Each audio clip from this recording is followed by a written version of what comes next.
Bismillahirrahmanirrahim. Assalamualaikum warahmatullahi wabarakatuh.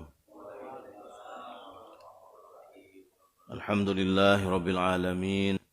Assalamu ala asyrafil anbiya'i wal mursalin. Sayyidina wa maulana Muhammadin wa ala alihi wa sahbihi ajma'in. Rabbi shrah li sadri wa yassir li amri wahlul 'uqdatam min lisani yafqahu qawli. Rabbi shrah li sadri wa yassir li amri wahlul 'uqdatam min lisani yafqahu qawli.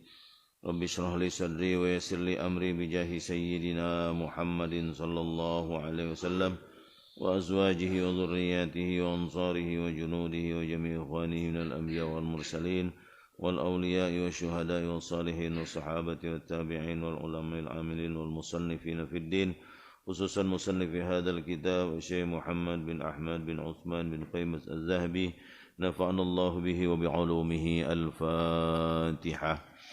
A'udzu billahi minasyaitonir rajim. Bismillahirrahmanirrahim. Alhamdulillahi rabbil alamin arrahmanir rahim maliki yaumiddin. Iyyaka na'budu wa iyyaka nasta'in. Ihdinas siratal mustaqim.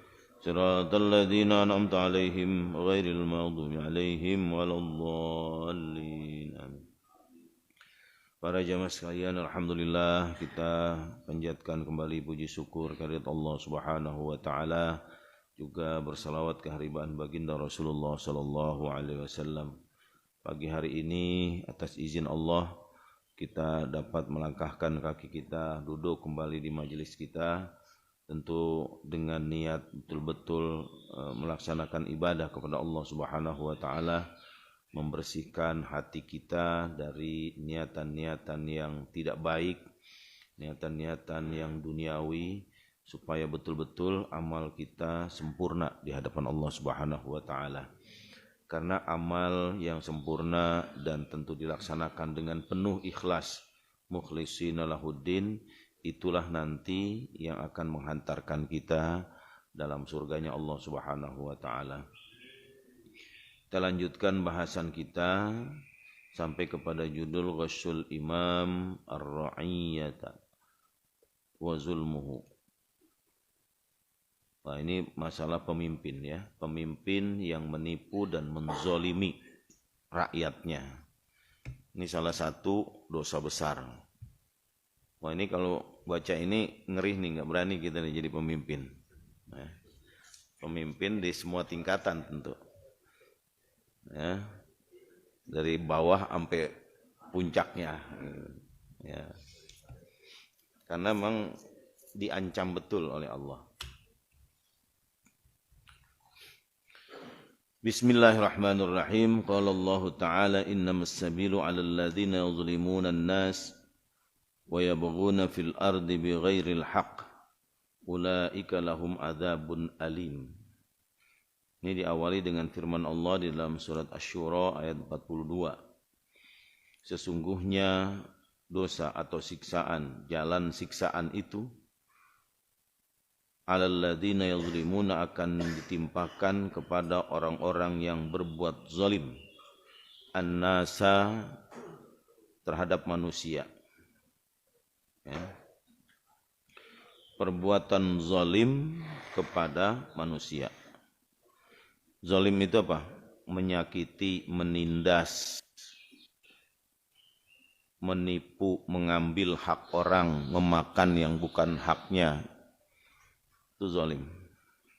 Memeras, mencari keuntungan yang merugikan orang lain.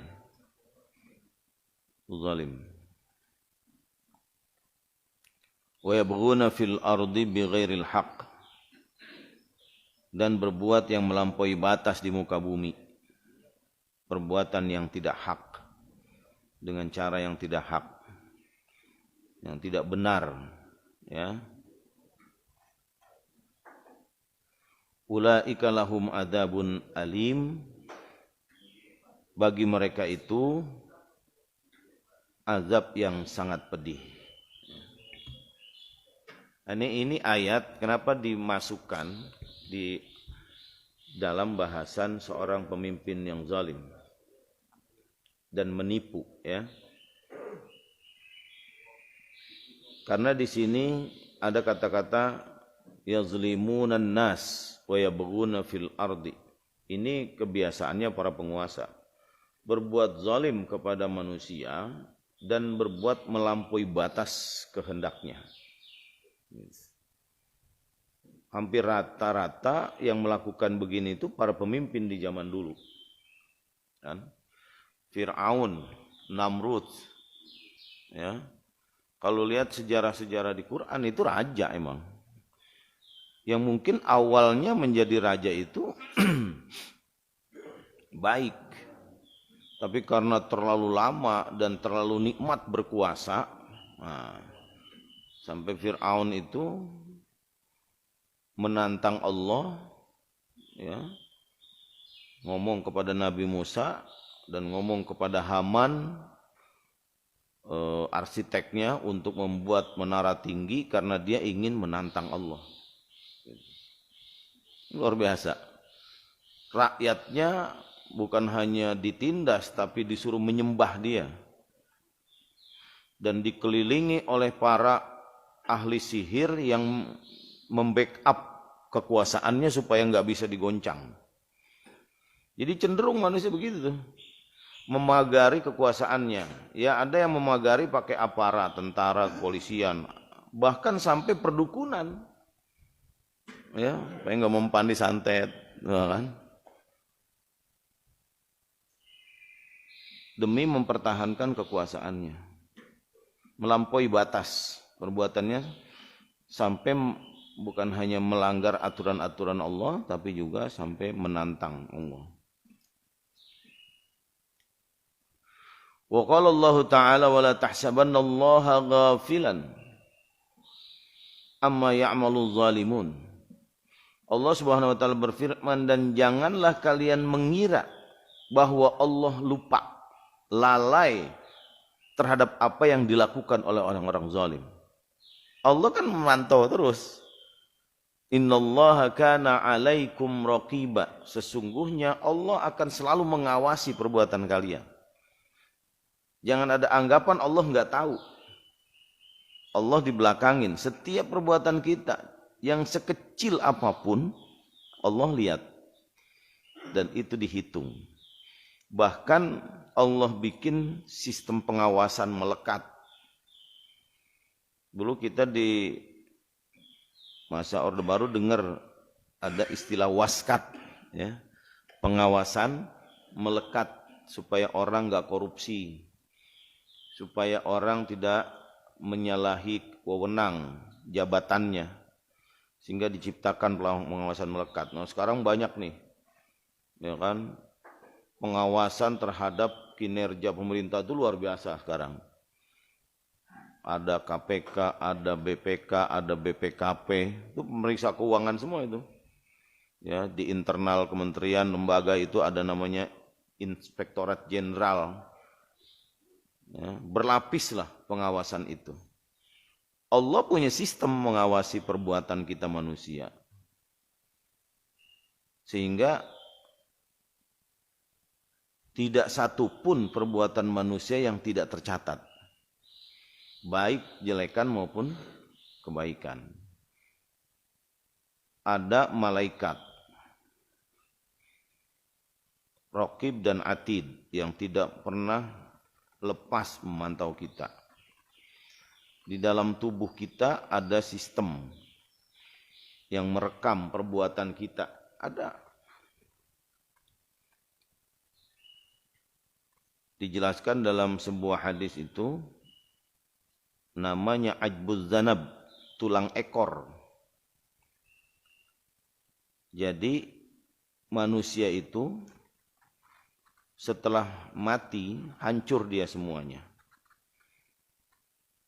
Baik berupa daging, bulu, tulang-tulang, semua hancur nanti.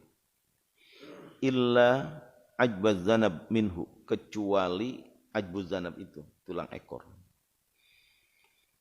Nabi mengatakan dengan tulang ekor itu nanti manusia dibangkitkan menjadi utuh kembali dan dihisab. Jadi kalau kita tahu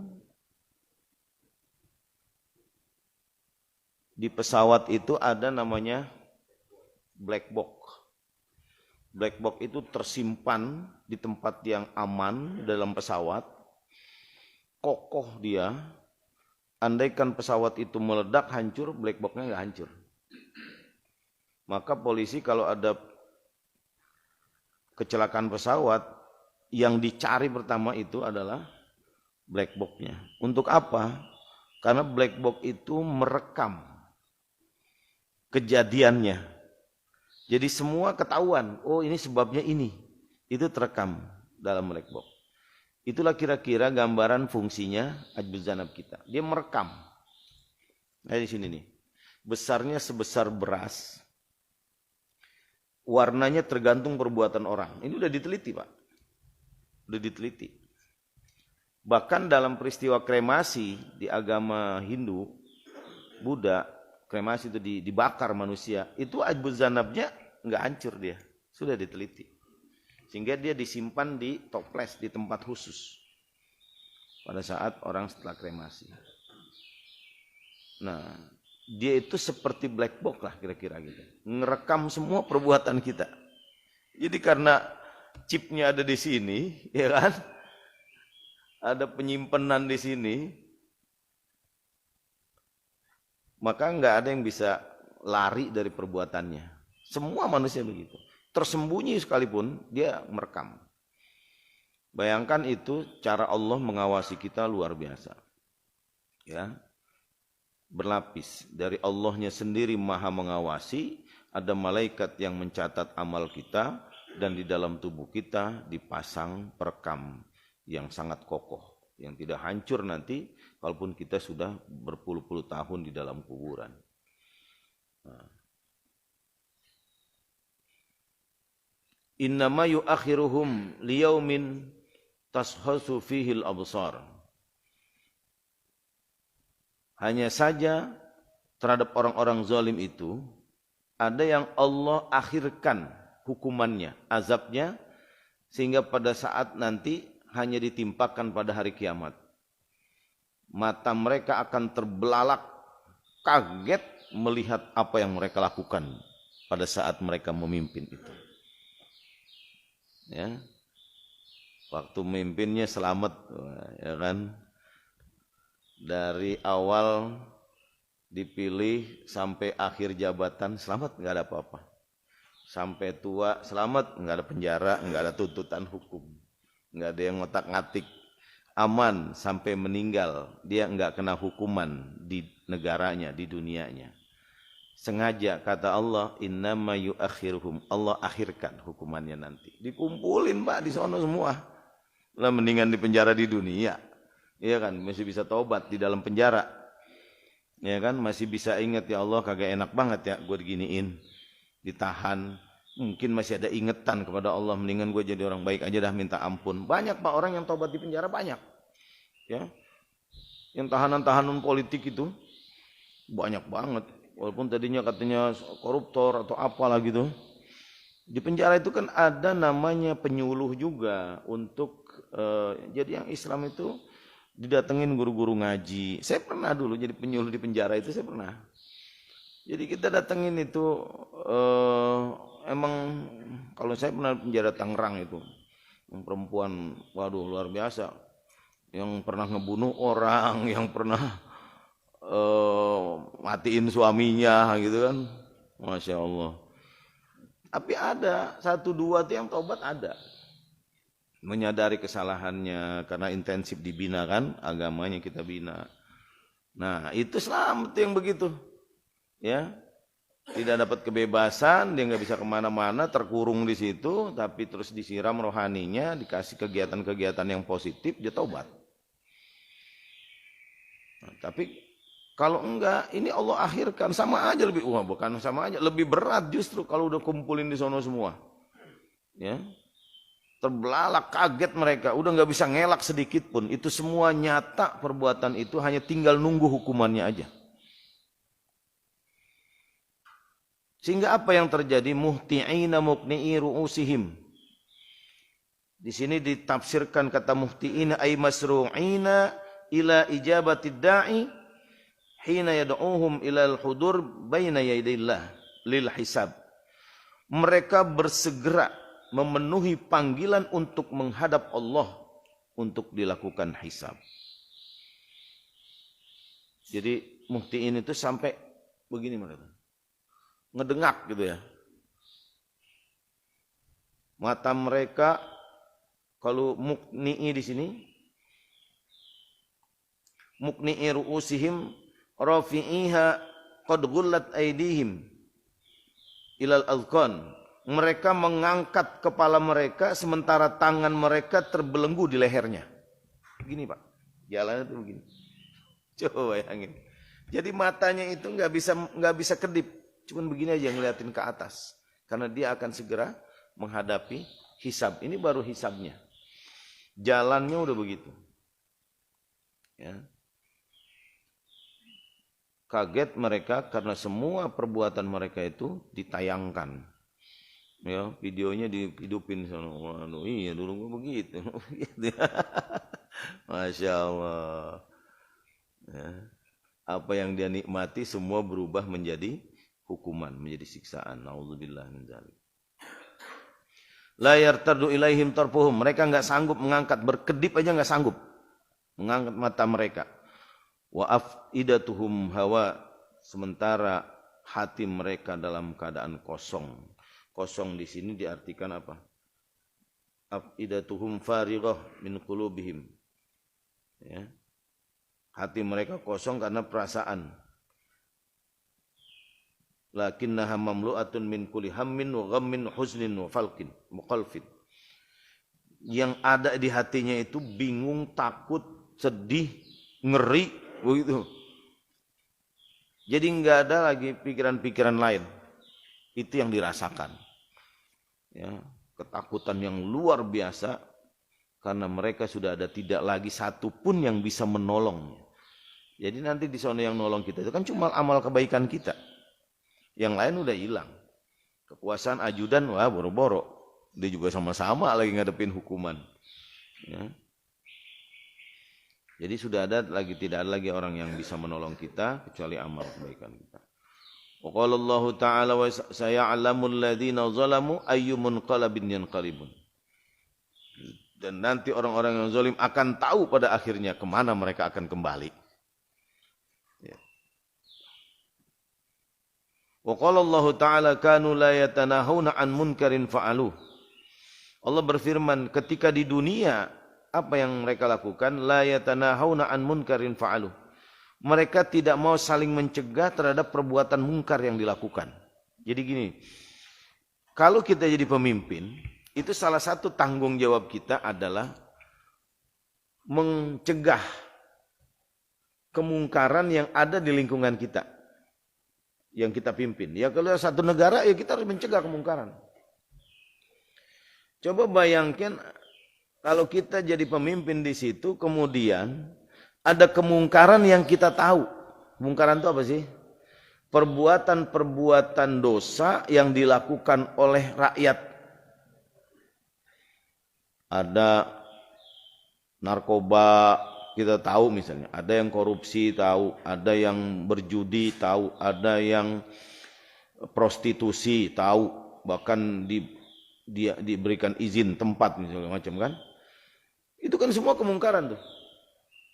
Tempat-tempat mabuk-mabukan kita tahu. Ya. Dan tidak, padahal dengan kekuasaan sangat gampang kita. Ya kan? Dulu siapa gubernur kita menutup apa namanya? Alexis. Ya. Dengan kekuasaan kagak ada yang susah kan? Tutup. Selesai, nggak ada yang ngelawan. Tapi sekian banyak didiemin.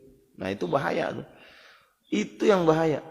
La yatanahawna, nggak pernah berusaha mencegah. Didiemin aja orang berbuat begitu. Itu tanggung jawabnya pemimpin. Itu belum kesalahan yang lain, dari sisi itu aja udah. Labi sama kanu ya'malun, sungguh sangat hina apa yang mereka lakukan. Tidak mencegah kemungkaran yang ada di lingkungan, di rakyat yang dipimpin. Kan sedikit kelihatannya sepele itu. Hanya membiarkan kemungkaran. Tapi itu berat. Justru itu perbuatan yang sangat berat buat pemimpin.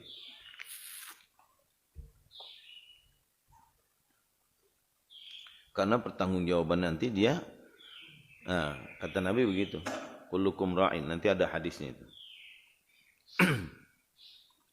Wa qala Rasulullah sallallahu alaihi wasallam man ghasyana falaysa minna. Barang siapa yang menipu kami maka itu bukan bagian dari kami. Ya, menipu. Nipu janji, ya kan? Biasa sebelum dipilih, waduh janjinya manis banget. Nanti kalau saya jadi begini, pokoknya saya datang lagi ke sini. Apa yang diminta warga akan saya berikan. Ini jalan mau saya rapiin, ini jembatan mau saya bangun. Kagak jadi akhirnya. Tiang listrik cabut-cabutin sama dia. Udah dibikinin. Aduh, Masya Allah. Ada yang udah jadi lupa. Boro-boro dia inget. Padahal waktu belum jadi ngerayunya kayak apa tahu. Ya kan? Semua dideketin. Supaya membantu. Pas sudah jadi nipu, lupa diri, memperkaya diri sendiri dan seterusnya. Wa qala sallallahu alaihi wasallam az-zulmu zulumatun yaumal qiyamah. Rasulullah sallallahu alaihi wasallam bersabda yang namanya kezaliman itu adalah kegelapan nanti di hari kiamat. Gelap dia. Akan berubah menjadi kegelapan yang akan dia alami nanti selama hari kiamat. Akibat perbuatan zalim yang dia lakukan. Wa qala sallallahu alaihi wasallam kullukum ra'in wa kullukum mas'ulun an ra'iyati. Setiap kalian adalah pemimpin dan setiap pemimpin itu akan bertanggung jawab terhadap rakyatnya. Jelas banget. Ya. Bahkan hadis ini sungguhnya panjang, ya. Jadi seorang laki-laki pemimpin dalam rumah tangganya itu termasuk. Rakyatnya siapa ya? Istri dan anak-anaknya. Hati-hati kita nuntun istri anak itu bisa jadi musuh kan mereka. Nanti di akhirat bisa jadi musuh. Yang terkecil itu lingkungan kita. Kita tuntun, kita bimbing mereka supaya menjadi orang-orang yang taat kepada Allah. Jangan dibiarin anak kita. Itu juga pertanggungjawabannya termasuk hadis ini. Kullukum ra'in. Setiap kalian adalah pemimpin dan nanti bertanggung jawab. Anak enggak sholat, yang disiksa kita nanti. Ya, anak berbuat jahat, berbuat maksiat, berbuat dosa, kita tahu, kita diemin, itu yang disiksa kita. Coba bayangin kalau kita aja di lingkup rumah tangga kayak begitu, bagaimana yang lingkupnya sampai ke atas, udah berapa juta rakyat yang dipimpin. Itu bertanggung jawab tuh, pemimpinnya itu bertanggung jawab Pak. Jadi bukan hanya pekerjaan dia di kantor masalahnya. Karena dia dipilih oleh warga, maka dia bertanggung jawab itu. Apa yang terjadi. Jadi bukan hanya kebutuhan-kebutuhan rakyat, termasuk perbuatan rakyatnya itu menjadi tanggung jawab dia.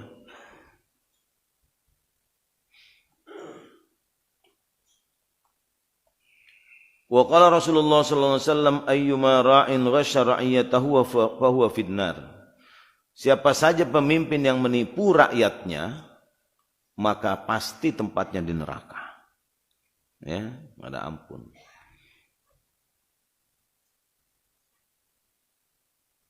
Ini kan istilah nipu ini sering banget juga.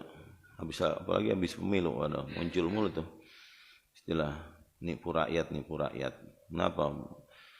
Kita hantarkan dia menjadi pemimpin, begitu di atas bukan hanya lupa tapi juga malah berpoya-poya.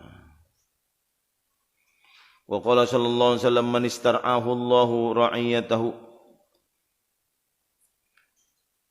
thumma lam yahuttuha binushihi illa harramallahu alaihi al-jannah. Akhrajahu al-Bukhari. Wa fi lafdhin yamutu yawma yamutu huwa ghashun la ra'iyatihi illa harramallahu alaihi al-jannah. Ini hadis. Kata Nabi man istar'ahu Allahu ra'iyatahu. Barang siapa yang diberikan amanat memimpin rakyatnya. Summa lam yahuttuhu binushi, kemudian dia tidak mencurahkan semua kemampuannya, waktunya, pekerjaannya untuk memperhatikan rakyatnya itu, illa harramallahu alaihil jannah, kecuali Allah haramkan dia masuk surga. Jangan dikira ringan itu. Ya. Di dunia sih kayak di surga, iya kayak di surga di dunia, di apa aja ada fasilitas lengkap, ya kan? Tapi di sana justru Allah haramkan. Ini hadis sahih akhrajahul Bukhari, dikeluarkan oleh Imam Bukhari. Wa fi lafzin, dalam satu lafaz yang lain yang sama maksudnya tapi dengan jangan kalimat yang berbeda diucapkannya, yamutu yauma yamutu wa huwa ghashin. Pada saat dia menghadapi kematian, pada saat meninggalnya, dia dalam keadaan masih menipu li ra'iyatihi, rakyatnya. Ya. Justru meninggal di saat menjadi pemimpin. Illa harramallahu alaihil jannah, yang seperti ini Allah haramkan dia masuk surga.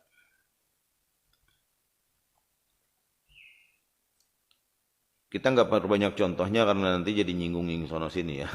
Tapi kita paham lah maksudnya ini.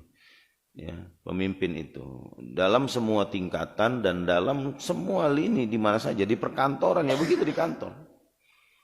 Ya. Di kantor misalnya ada apa itu kebiasaan kalau saya di pelayanan itu pungli, ya, pungli. Ada anak buah pungli atau apalagi pimpinannya yang pungli kan, pungutan liar Pak, minta-minta duit tidak sesuai dengan aturan. Nah, dulu kan biasa terjadi begitu. Pimpinannya kalau yang justru malah doyan duit malah bahaya di situ. Ya, bisa jadi nggak ada pengawasan. Jadi orang itu dibikin susah dulu supaya orang mau bayar. Wah ini ada hambatan begini, nah, itu bayar kita. Tolong dah Pak. Nah, udah kacau udah begitu tuh. Udah tolong dah Pak, udah pasti ada sesuatunya. Nah, sehingga memang harus betul-betul diawasi dan tidak boleh, apalagi nyontoin pimpinannya. Ya kan, minta nih. Waduh kacau udah. Ya. Itu bisa nggak terasa tuh kan kita memakan sesuatu yang haram, nggak terasa. Ya kita anggap dapat aja. Karena orang ketika butuh pasti bayar, apalagi orang-orang kaya pasti bayar. Sehingga ada istilah kalau bisa dipersulit kenapa harus dipermudah gitu kan. Padahal harusnya kalau bisa dipermudah kenapa harus dipersulit. Kenapa kalau bisa dipercepat kenapa harus diperlambat. Justru karena diperlambat itulah akhirnya menimbulkan sesuatu yang tidak benar. Beda kalau misalnya orang memberikan hadiah. Hadiah itu masih ada dalilnya dalam Islam. Ya kan? Hadiah tahadu tahabbu. Salinglah kalian memberikan hadiah supaya tumbuh rasa cintanya. Nah, itu menumbuhkan rasa persaudaraan justru. Tapi kalau dipungut, diminta, nah itu jadinya sesuatu yang pemerasan, salah.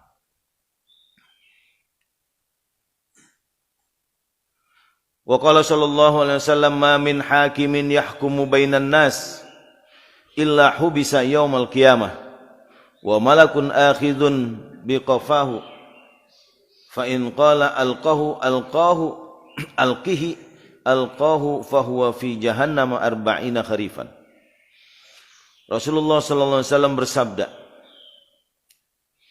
tidaklah seorang hakim, hakim itu memimpin juga, pemutus perkara kan, yahkumu bainan nas, yang memutuskan perkara di antara manusia,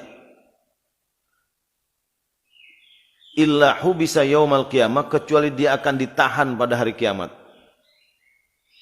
Wa malakun akhidun biqafahu, dan ada seorang malaikat yang akan merenggut lehernya nanti. Ya, ditenteng lehernya sama malaikat. Fa in qalat, ketika ada perintah kepada malaikat itu, alqihi, lemparkan orang itu. Alqahu, maka langsung malaikat itu melemparkan. Fahuwa fi jahannam 40 kharifan, maka sekali dilemparin itu sampai ke neraka jahanam itu jauhnya sejauh 40 tahun perjalanan. lempar 40 tahun kok kita jalan sampai mana itu? Masya Allah. Saking gemes kali lempar jadi jauh banget. Ya kan? Pegang lehernya. Itu baru hakim ini. Karena hakim ini juga rentan ya. Hakim itu rentan banget. Ya, Nabi bilang kakinya satu di neraka, satu di surga.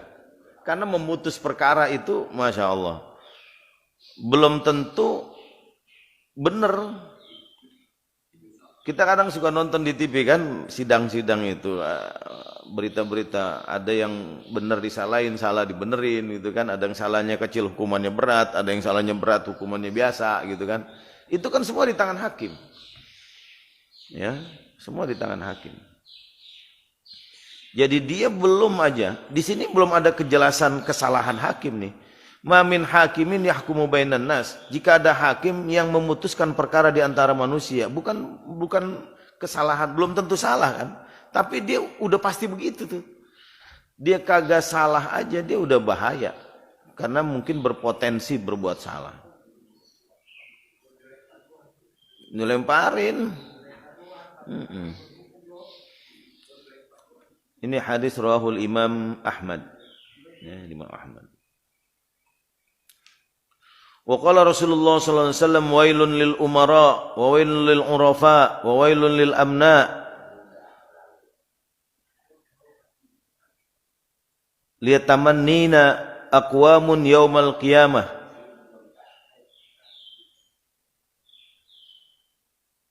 anna zawaibahum kanat mu'allaqatan bis-suraya yu'adzabuna wa lam yakunu amilu min syai'in. Ini hadis lagi. Wailul lil umara, celakalah bagi para pemimpin. Wailul lil urafa, celakalah bagi para pegawai, penjaga, petugas. Ini kayak saya ini kan pegawai ini kan. Untung ngenakin orang tugasnya. Ya, nggak ada pelayanan izin-izin ini itu udah pokoknya menikah masuk KUA gitu udah. Wailul lil amna, celakalah bagi para keamanan. Nah, keamanan ini apa nih? Tentara, polisi kan? Ya. Litamannina aqwamun yaumal qiyamah. Nanti mereka yang bertugas semua itu nanti akan menghadapi hukuman berat sampai-sampai mereka berharap-harap seperti ada satu kaum pada hari kiamat, satu golongan kelompok manusia yang ubun-ubun mereka itu digantung mu'allaqatan bisuraya, digantung di atas bintang suraya, itu bintang yang paling tinggi itu. Digantungnya bukan di tiang lagi Pak, di bintang. Ya. Yu'adzabuna, mereka disiksa, walam yakunu amilu min syai'in, padahal mereka tidak melakukan perbuatan suatu perbuatan. Ya. Itu saking beratnya hukuman kepada pemimpin ini, kepada pegawai petugas keamanan, para pelayan lah ya, sampai mereka itu karena beratnya ini ada sekelompok orang yang hukumannya digituin, bukan mereka nih, digantung di bintang suraya itu masih lebih ringan rasanya daripada hukuman yang ditimpakan kepada pemimpin yang zalim itu, masih lebih ringan. Saya mendingan digituin tuh, nggak apa-apa digantung begitu, sampai begitu ngarep dia daripada menghadapi, berarti siksaan yang ditimpa kepada dia jauh lebih berat daripada digantung di bintang suraya. Ini maksudnya hadis ini. Ya. Lebih berat berarti hukumannya yang diterima. Yang terakhir kita baca. Wa qala sallallahu alaihi wasallam la ya'tina alal qadi al-adli yaumal qiyamati sa'atun yatamanna annahu lam yaqdi bainan nas fi tamratin khutta akan datang satu masa bagi seorang hakim, al-qadi, hakim yang adil, ya. Bagi seorang hakim yang adil pada hari kiamat nanti, mereka di hari kiamat ini mengharap-harap, berangan-angan. Kalau ya tamanna itu berangan-angan, bukan. Jadi mengharap tapi sesuatu yang nggak mungkin, karena mereka nggak mungkin balik lagi ke dunia. Ya, kalau berharap yang masih mungkin itu bahasa Arabnya yarju. Ya, yarju liqa rabbi, mengharapkan berjumpa dengan Allah, itu masih mungkin. Kalau ini udah di akhirat, ngarepin ke dunia, berangan-angan. Seandainya waktu di dunia itu lam yaqdi bainan nas, tidak pernah memutus perkara di antara manusia, fi tamratin qutta, walaupun hanya urusan perkara sebiji kurma. Jadi saking, ini hakim yang adil nih, hakim yang benar, ya. Hakim yang benar begitu ngelihat gambaran siksaan yang akan diterima seorang hakim di hari kiamat itu, ya ampun, kalau begini tahu dulu saya nggak bakalan mau gitu. Jangankan sampai memutus perkara-perkara berat, memutus perkara soal kehilangan sebiji kurma aja nggak berani itu. Berapa beratnya itu perkara, satu butir kurma. Seandainya ada perkara yang begitu yang dipermasalahkan, diadukan, kemudian disidang, salah putus, ya kan? Waduh, ini hakim yang adil aja begitu ngelihat hukuman yang akan diterima, itu sampai dia ketakutan. Seandainya dulu saya nggak jadi hakim, atau saya jadi hakim memutus perkara satu biji kurma aja nggak berani, gitu. Saking beratnya hukumannya akan diterima. Yang adil aja begitu, bagaimana hakim yang zalim atau apa istilahnya itu, jual beli perkara gitu kan, ya kan? Putusannya bisa dipesan, harus begini, harus begini. Wow. Dan tidak sedikit yang kita dengar hakim, jaksa itu ya, kemudian nerima miliaran dan seterusnya hanya untuk menyelamatkan orang. Dia di dunia bisa selamat, dia bisa bayar, tapi juga ini masalahnya, di akhirat tidak akan lepas dari hukuman Allah Subhanahu wa taala. Ya. Ini masih panjang hadisnya, tapi mudah-mudahan ini ya mengingatkan kita. Artinya tentu kita bukan ingin ngomongin kejelekan para pemimpin, bukan. Ini kitabnya kan ya menuangkan hadis-hadis yang mengingatkan, ya kan. Siapa tahu kita punya kesempatan jadi pemimpin, ya walaupun sampai tingkat Pak RT, Pak RW, ya kan. Nah, itu teringatkanlah dengan ini bahwa kita memang tanggung jawab, ya kan. Wong Sayyidina Umar itu sampai mikirin rakyatnya ketika beliau menjadi khalifah. Jangan sampai ada rakyat yang kelaparan, ya kan? Sampai keliling tengah malam ke kampung-kampung, ke gang-gang, itu orang nggak ada yang tahu itu seorang presiden. Apa Indonesia istilahnya belusukan. Kita belusukan pakai kamera mana-mana kan, sama aja bohong.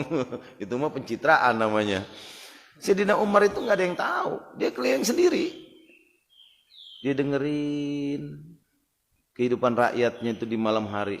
Ketemu ada satu rumah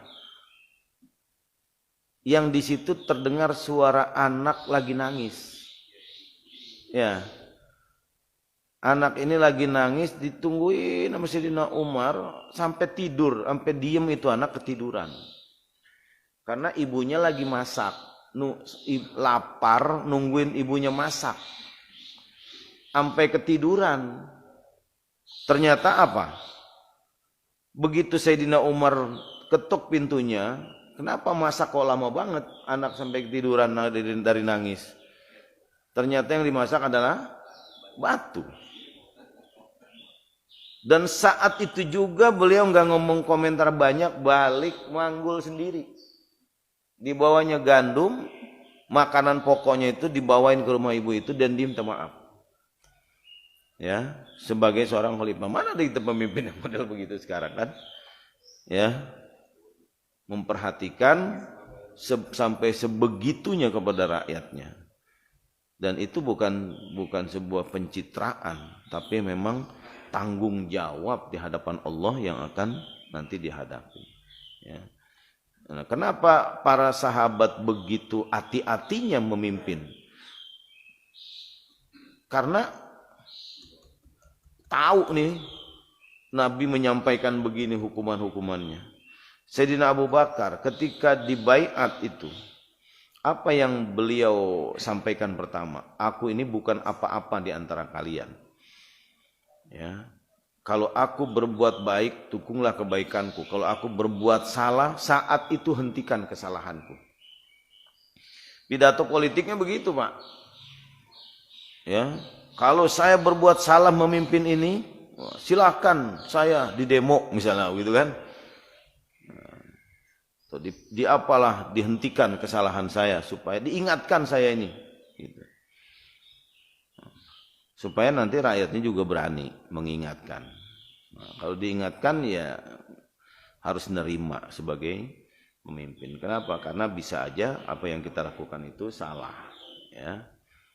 Nah, jadi udah dicontohin, ya, udah dicontohin di zaman sahabat.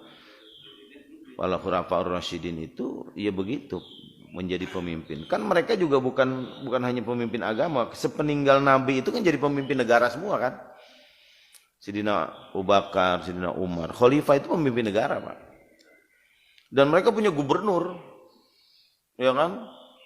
Gubernur karena jarak di zaman Sayyidina Umar itu dia sampai Mesir kan. Islam itu udah keluar jazirah Arab, bahkan sudah merambah mau ke Eropa. Itu ada perwakilannya, ada gubernurnya saat itu kan. Sehingga pernah satu ketika peristiwa seorang gubernur di zaman Sayyidina Umar itu dilaporkan oleh orang Yahudi, orang di luar Islam loh Pak. Karena dia ingin membuat satu bangunan yang menggusur rumah Yahudi itu, Yahudi nggak mau rumahnya digusur. Tapi karena dia berkuasa, dia paksa. Laporlah Yahudi ini kepada khalifah. Sayyidina Umar ngambil batang tulang itu, cuman diginin sama pedang Sayyidina Umar. Digaris gitu pakai pedangnya lurus garisnya itu. Sampaikan nih kepada gubernur itu. Menggigil ketakutan itu gubernur. Itu apa artinya itu menggaris lurus? Kalau kamu nggak lempeng jadi pemimpin, nih kena pedang. Ujungnya begitu tuh. Ancamannya begitu. Pedangku yang akan bicara kalau kamu tidak adil menjadi seorang pemimpin. Itu kepada agama lain, Pak. Ya, sampai begitu Sayyidina Umar memerintahkan harus adilnya seorang pemimpin. Jangan menzolimi orang, mentang-mentang berkuasa rumah orang main gusur aja. Ya kan bisa dialihkan ke tempat lain seterusnya. Nah, jadi pemimpin-pemimpin di zaman sahabat itu udah memang betul-betul bisa menjadi contoh buat kita. Begitulah cara memimpin negara. Jadi bukan hanya pemimpin agama, apalagi sih urusan agama ya. Nah, memimpin negara aja sampai begitu harus adil, harus memperhatikan warga masyarakat gitu. Karena kita nanti akan semuanya itu akan bertanggung jawab di hadapan Allah Subhanahu wa taala. Wallahu a'lam bishawab. Astaghfirullahaladzim lakal hamdu ya karim ya maulana ya ma'bud. Bismillahirrahmanirrahim. Alhamdulillah rabbil alamin. Hamdan yuafi ni'amahu wa yukafi'u mazidah. Ya Rabbana lakal hamdu wa lakal syukru kama yanbaghi li jalalikal karim wa 'azimi sultanik. Allahumma salli ala sayyidina Muhammad wa ala ali sayyidina Muhammad. Allahumma anfa'na bima 'allamtana wa 'allimna 'uluman man tanfa'una. Allahumma inna nas'aluka 'ilman nafi'a wa rizqan halalan thayyiban wa akhlaqan kariman rafi'ah wa umran tayyiban mubarakan nafi'a wa amalan mutaqabbala bi rahmatika ya arhamar rahimin. ربنا ظلمنا أنفسنا وإن لم تغفر لنا وترحمنا لنكونن من الخاسرين ربنا آتنا في الدنيا حسنة في الآخرة حسنة وقنا عذاب النار وصلى الله على سيدنا محمد وعلى آله وصحبه وسلم والحمد لله رب العالمين والسلام عليكم ورحمة الله وبركاته. يا ربنا اعترفنا بأننا أقترفنا وآننا أسرفنا على لظى أسرفنا يا ربنا اعترفنا بأننا أقترفنا وآننا أسرفنا على لظى أسرفنا فتب علينا توبة تغسل لكل حوبة واستر لنا العورات وآمن الروعات فتب علينا توبة تغسل لكل حوبة